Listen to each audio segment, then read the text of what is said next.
कैसे क्रिप्टो के नाम पर लोगों को मूर्ख बनाया जा रहा है। एम कॉइन भारतवर्ष में 16,000 करोड़ से ज्यादा का स्कैम कर इसके प्रमोटर जो हैं अब दुबई में शरण लिए बैठे। क्लियर कट शब्दों में बोलूं, they are not eligible to trade in India. ये 7 अलग अलग क्रिप्टो एक्सचेंजेस पे रजिस्टर्ड हैं और उसमें से एक भी क्रिप्टो एक्सचेंज इंडिया में FIU के साथ रजिस्टर्ड है। आरबीआई एक चीज लिखता है कि मैं धारक को इतने रुपए अदा करने का वचन देता हूं, पहला, और उससे जरूरी जो ऊपर लिखा रहता है गारंटेड बाय सेंट्रल गवर्नमेंट। भाई हम ये पूछ सकते हैं ना आरबीआई से, भाई कौन गारंटी ले रहा है? गारंटी लेती है सेंट्रल गवर्नमेंट। ऐसे किसी दस्तावेज को लीगल टेंडर, इसके तो ना आरबीआई से कोई रजिस्ट्रेशन है, ना ऑथेंटिकेशन है, ना सरकार से कोई बैकिंग है, तो ये लीगल टेंडर कैसे हो जाएगा सर? जितने भी लोग निवेश कर रहे हैं ऐसे किसी भी मामले में कहीं ना कहीं सबको जल्दी अमीर बनना है, कैपिंग लगा देंगे कि आप इतने दिन तक सेल नहीं कर सकते। ये लगभग हर क्रिप्टो का मॉडस ऑपरेंडी है। कहीं भी निवेश करने से पहले ये जरूर देखिए इस पूरे प्रोग्राम की बैकिंग क्या है। सिर्फ टैक्स मात्र दे देने से कोई वैधता नहीं मिल जाती है। ऐसे तो क्रिप्टो पर भी टैक्स लगा रखा है 30% सरकार ने। ठीक है, अगर लगता है कि ये फ्यूचर है, ओके एक्सेप्टेड, चलो ये मान लिया, एक्सेप्टेड, लेकिन अब if it is future then it must be regulated। Daily India news में आपका स्वागत है। आपके साथ मैं हूं आपका दोस्त और होस्ट। दर्शकों, आपको बता दें कि कैसे क्रिप्टो के नाम पर लोगों को मूर्ख बनाया जा रहा है, कैसे लोगों की गाढ़े खून पसीने की कमाई लूटी जा रही है, और जो लूटने वाले हैं भारत में काम करते हैं और उसके बाद पैसा लेकर दुबई, यूके या कहीं और भाग जाते हैं। ताजा मामला है एम कॉइन का।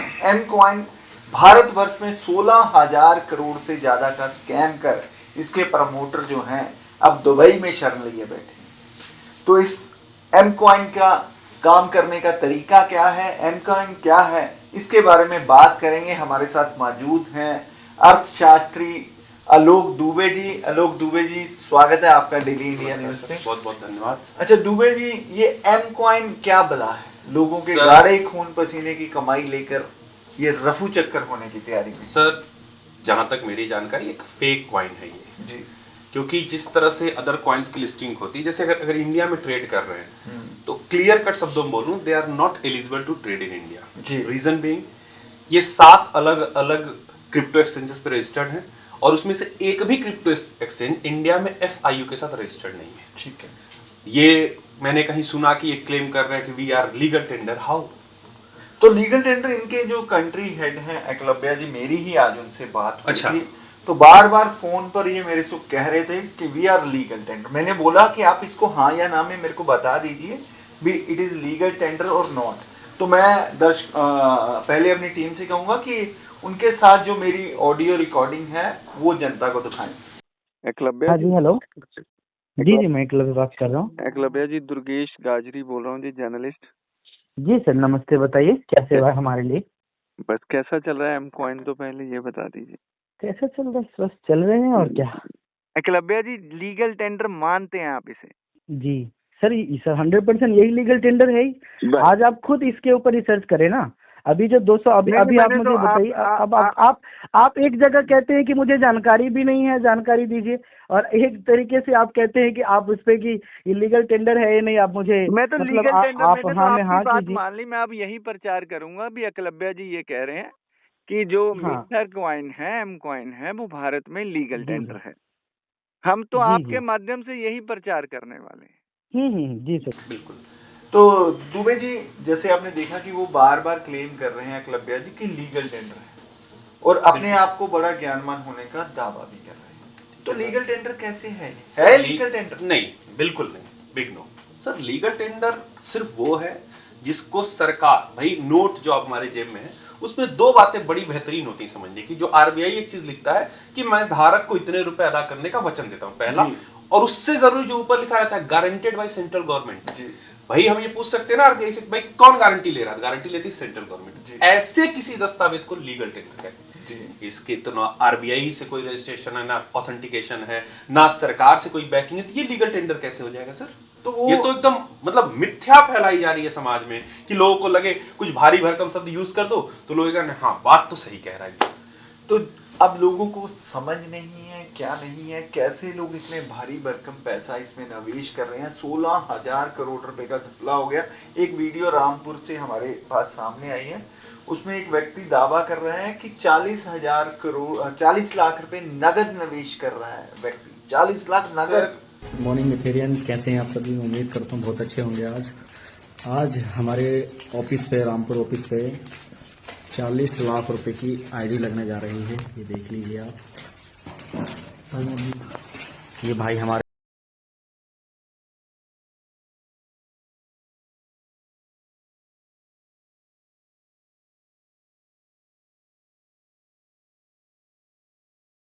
में कारोबार होता है इसमें, तो इसमें यूएसडीटी कैसे परचेज की जाती है? देखो, एक बहुत साधारण सी बात करूं, जितने भी लोग निवेश कर रहे हैं ऐसे किसी भी मामले में कहीं ना कहीं सबको जल्दी अमीर बनना है, और जब जल्दी अमीर बनना है तो ऐसे लोग मिल जाते हैं, उनके जो बार बार कहता हूं हथेली में चांद दिखाते भाई ऐसे हो जाएगा, लोगों को लगता है। और कई बार इस पे चर्चा हो चुकी कि भाई एक से लेके दूसरे को वापस कर दिया, और दूसरे को लगा कि भाई मेरे पैसे तारे, उसने तीसरे को बोला, तीसरा चौथा को, तो इस तरह से पॉन्जी स्कीम चलती रहती है।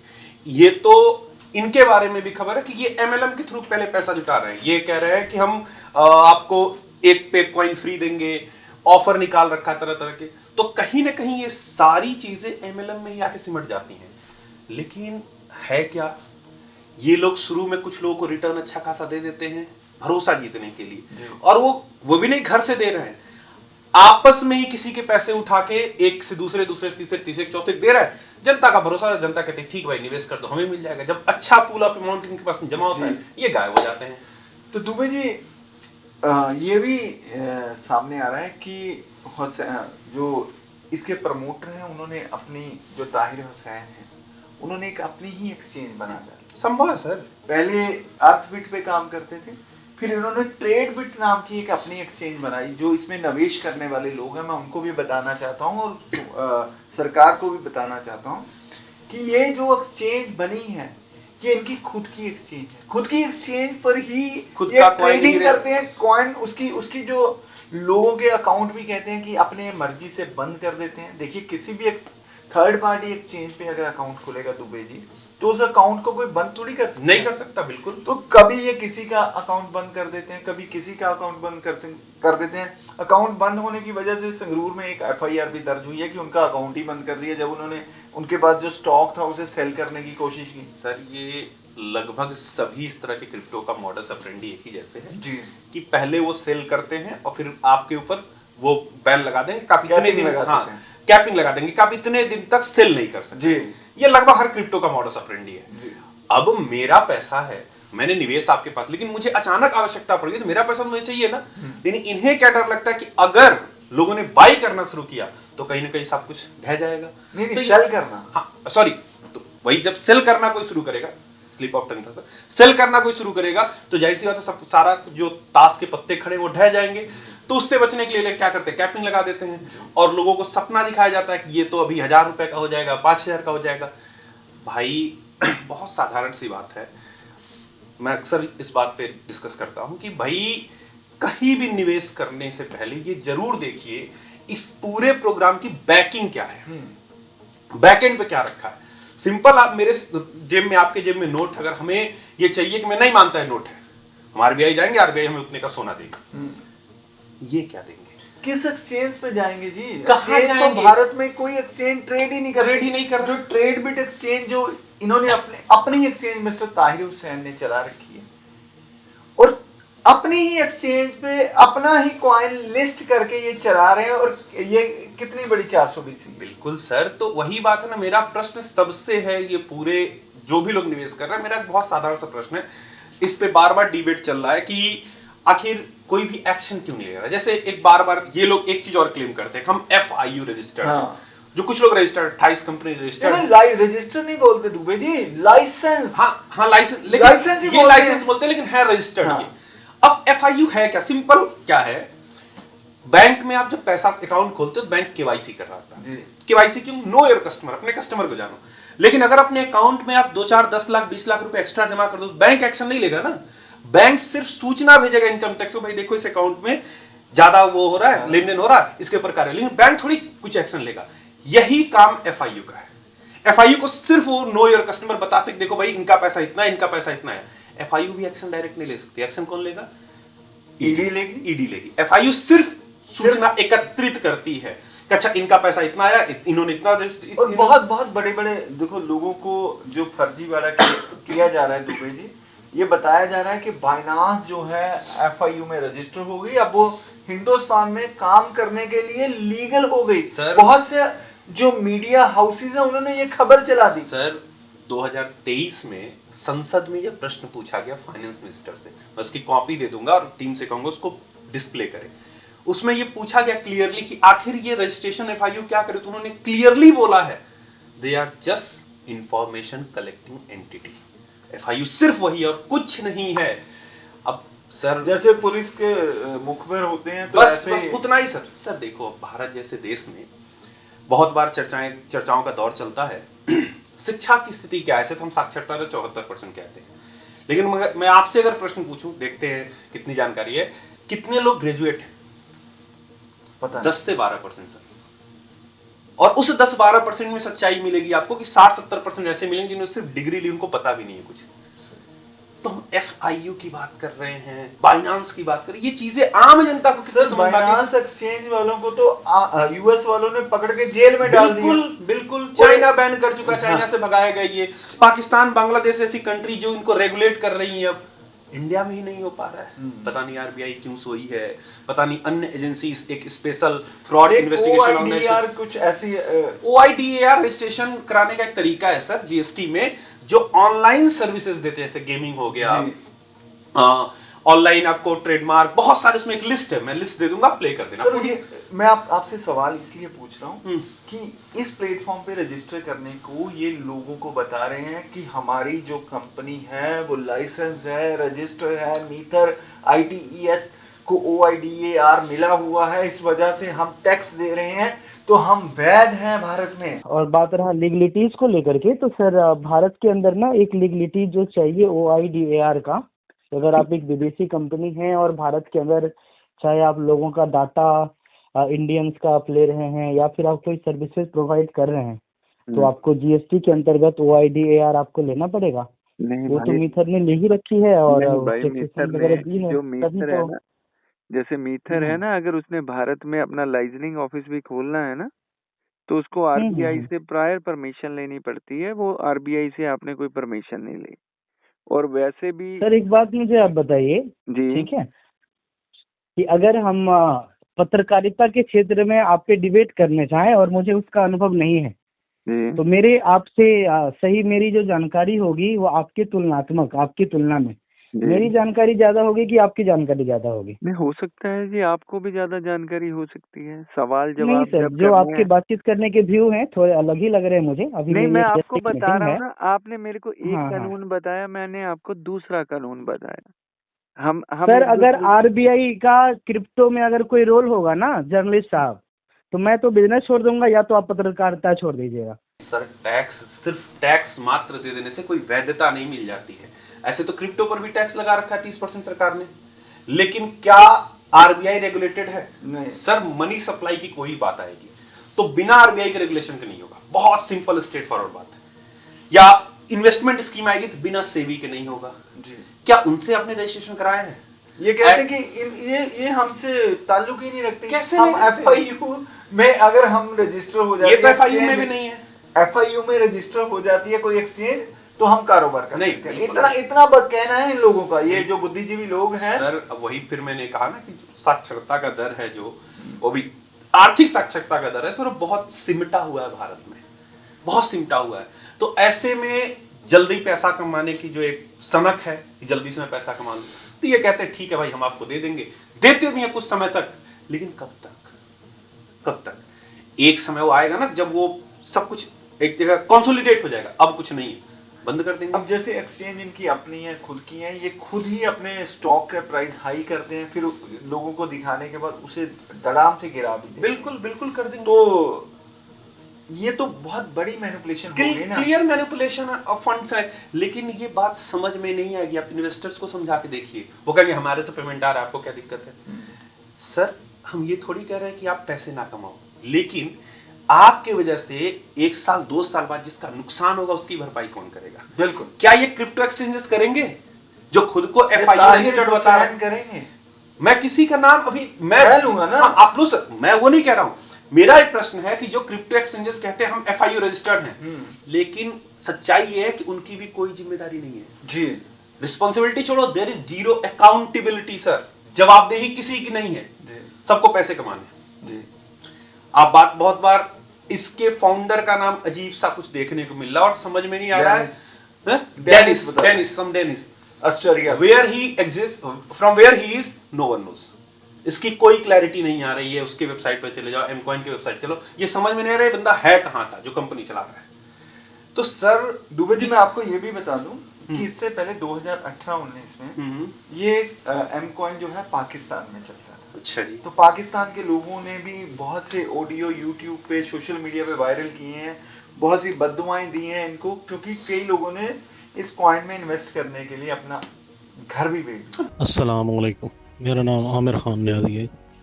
मेरा ताल्लुक पंजाब के इलाके मियांवाली से। आज से तकरीबन 3 साल पहले हमें कुछ कुत्ते के बच्चों ने अप्रोच किया। उन फराडी हराम की औलादों ने, मैं बातों में आ गया और मैंने जो है अपना सब कुछ बेच बाच के, अपने बच्चों की छत तक छीन ली। मैंने अपना मकान बेच के भी, मैंने अपने दोस्तों, बहनों, भाइयों, रिश्तेदारों से पैसा लेके टोटल तकरीबन 64 से 65 लाख रुपया मैंने इन्वेस्ट कर दिया मीत में। मैं कहता हूँ खुदा उनको गरक करे। उनकी अगर बच्चियां हैं तो बच्चियां चकलो। हम जिसको दुश्मन मुल्क बताते हैं उसके लोग कह रहे हैं कि भारत के लोगों बच जाओ इनसे, पर भारत के लोग मानने को तैयार नहीं है। हमें तो जल्दी से पैसा चाहिए। हाँ। ये 2-4 को करेंगे फिर निकल लेंगे, चाहे ताहिर हुसैन हो, कोई भी हो। लेकिन अब यहाँ जो सबसे बड़ा एक प्रश्न खड़ा है सर कि अब सरकार को जवाबदेही तय करनी होगी। कहीं ना कहीं सरकार को, आरबीआई को रेगुलेशंस लाने होंगे। आरबीआई को इतना एम्पावर्ड करना पड़ेगा कि वो इनको भी रेगुलेट करे। ये हवा में सब कुछ चल रहा है सर, बिल्कुल ग्रे मार्केट में चल रहा है, कैश में डील। आप बात कर रहे हो Web3 की। Web3 ये पूरा Web3 के प्रोडक्ट हैं जो मतलब नेक्स्ट लेवल की टेक्नोलॉजी है और वहां कैश में ट्रांजेक्शन चल रहा है। क्या मजाक है भाई, अभी करोड़ों ट्रांजेक्शन कैश में कर दे रहे हैं। तो अब कहीं ना कहीं इस पूरे के लिए, हालांकि कई बार अपनी फाइनेंस मिनिस्टर भी, गवर्नमेंट भी ये बोल चुकी है, आरबीआई भी कह चुकी है कि हम इसको रेगुलेट करने की कोशिश कर लेंगे। कब करोगे? अब पछताए होत के जब चिड़िया चुग गई। जब ऐसे कई लोग हैं, जैसे किसी का 30 करोड़ फंसा है, किसी का 26 करोड़ फंसा है, ऐसे लोगों का जब डूब जाएगा तब करके ही क्या फायदा होगा। जी, तो मेरा आखिरी सवाल है आपसे, तो एमकॉइन के जो निवेशक हैं और सरकार से आप क्या अपील कर रहे हैं? विनम्र निवेदन यही है, सिर्फ एमकॉइन नहीं, जितने भी इस तरह के प्रोजेक्ट चल रहे हैं, ड्यू डिलिजेंस इज मस्ट। आप स्वयं जानकारी लीजिए कि इसका प्रमोटर कौन है। इस व्हाइट पेपर, हर कंपनी को होते व्हाइट पेपर पढ़िए। अब व्हाइट पेपर समझ में नहीं आया क्या होता है। जहां भी रजिस्टर करेंगे वहां एक पेपर देते हैं, हमारा क्या प्रॉपर सेटअप, हम कैसे काम कर रहे हैं, उसको समझने की कोशिश करिए। और सरकार से भी विनम्र निवेदन, हाथ जोड़ के करबद्ध निवेदन इसको कहते हैं कि सर रेगुलेट करिए इसको। ठीक है, अगर लगता है कि ये फ्यूचर है, ओके एक्सेप्टेड, चलो ये मान लिया, एक्सेप्टेड, लेकिन अब if it is future then it must be regulated ना भाई। एक टाइम आपको थोड़ा सा ही बताऊं, जब हम पेपर करेंसी की ओर जा रहे थे सर, तो एक ग्रेशम करके, ग्रेशम लॉ बहुत फेमस है, मनी सप्लाई में जब आता है ग्रेशम लॉ बहुत फेमस है। ये फाइनेंशियल एडवाइजर थे क्वीन के इन 16th सेंचुरी। उन्होंने एक नियम दिया, एक लॉ दिया, एक लाइन की बात है, कहते हैं the time will come when bad money will replace the good money in market। 400 साल पहले का गुड मनी, बैड मनी क्या? गुड मनी मेटल करेंसी जिनकी खुद में इंट्रिंसिक वैल्यू है। आपके जेब में 10 लाख रुपए हो, शाम को मोदी जी भी आके बोल दे तो खत्म है वो, क्योंकि उसको बैड मनी कहते हैं, इसकी खुद की वैल्यू नहीं है।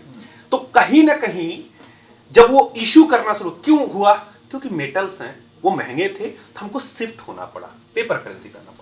कहीं ना कहीं डिजिटल करेंसी की बात इसलिए हो रही है कि भाई पेपर भी वृक्ष बचाने हैं, उसको मैनेज करना बड़ा टफ है। Digital currency, yes very good, that's fine, but that must be regulated. That must be regulated, there must be some backing. अगर कोई भी company, any company saying that we have market cap of 500 million, तो क्या 500 million का asset है आपके पास? क्या आप कहते हो कि हम इतने की करेंसी लाने जा रहे हैं जी, रिलीज कर रहे हैं, तो क्या उतने का एसेट है आपके पास? कैसे? क्या रेगुलेशन है? जी, कौन बताएगा? अगर डिमोनेटाइजेशन हुआ तो ये तो पता था ना कि 99.7% नोट वापस आ गए। जी, ये कौन, इनकी क्लैरिटी कैसे आएगी कि कितने हैं? ये तो खुद की इन्होंने बनाए हुए टोकन है, इतने इशू कर दिए, इतने नहीं कर दिए। ये माइनिंग हो रही है, कहाँ हो रही है, कैसे हो रही है, किसी को कुछ नहीं पता। तो दर्शकों, जो मैं आपसे बात कहना चाह रहा हूँ कि जरूरत है आपको समय रहते जागने की। संगरूर में हाल ही में एक FIR दर्ज हुआ, किसी ने अपना सेलर बेच के, किसी ने अपना घर बेच के, पाकिस्तान में लोगों ने अपने बच्चों की छत बेच के पैसे लगाए, और ये M-Coin वाले लोग उनका पैसा लेकर रफू चक्कर हो गए।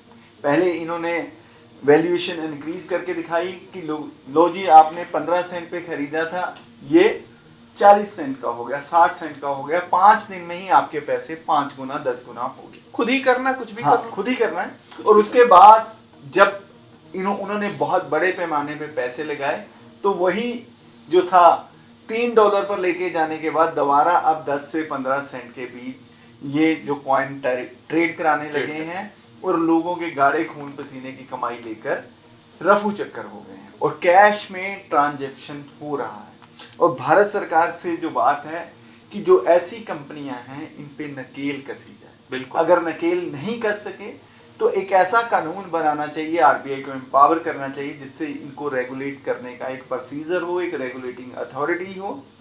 अगर कोई इनमें पैसा लगाता है तो उसका पैसे की सिक्योरिटी हो। तो दर्शकों, इन्वेस्ट करिए, सोच समझ कर करिए, ऐसी कंपनियों में करिए जहां आपका पैसा जो है सुरक्षित है।